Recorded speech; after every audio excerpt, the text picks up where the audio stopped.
혹시 통제 소재라는 말을 들어보신 적 있나요?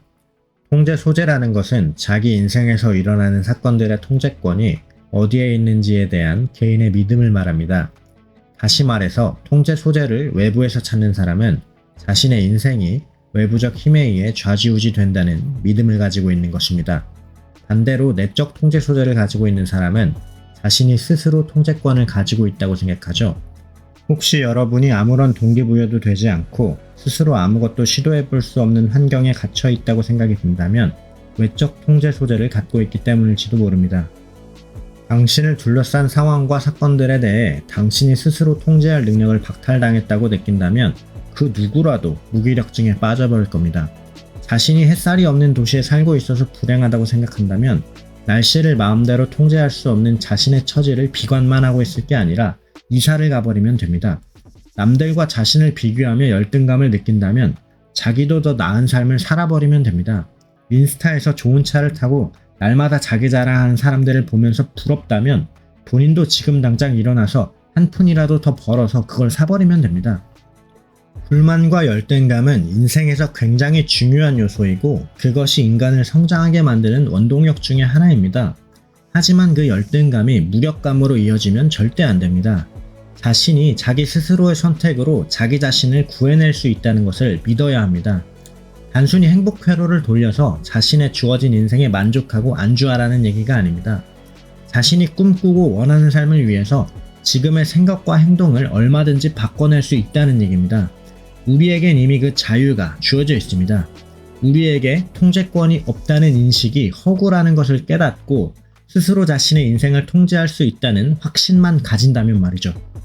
다시 말해서 내적 통제 소재를 가져야 한다는 얘기입니다. 그래야만 인생의 의미와 목적을 가질 수가 있습니다. 애초에 자기 인생의 주인이 자기가 아닌 자기를 둘러싼 외부 요인이라면 자신이 주체적으로 꿈 따위를 가질 수가 없겠죠. 방구석에서 복권이나 긁으면서 이것이 내 인생을 구원해줄지도 모른다는 헛된 망상이나 하면서 그렇게 살아가게 될지도 모릅니다. 당신 인생의 의미와 목적은 당신이 이루기로 선택한 순간 성취가 가능하다는 것을 믿어야 합니다. 당신이 월요일 밤에 파티를 하든 금요일 밤에 일을 하든 그것은 당신의 전적인 선택이고 당신의 전적인 자유입니다.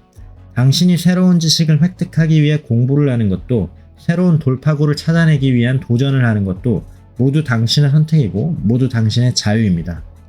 당신이 통제할 수 없다고 스스로 생각하는 그 모든 것들이 당신 스스로 만든 올가미입니다. 누군가 당신에게 왜 불만만 가지고 변화를 위한 노력은 하지 않느냐고 물어보면 항상 변명이 먼저 떠오릅니다.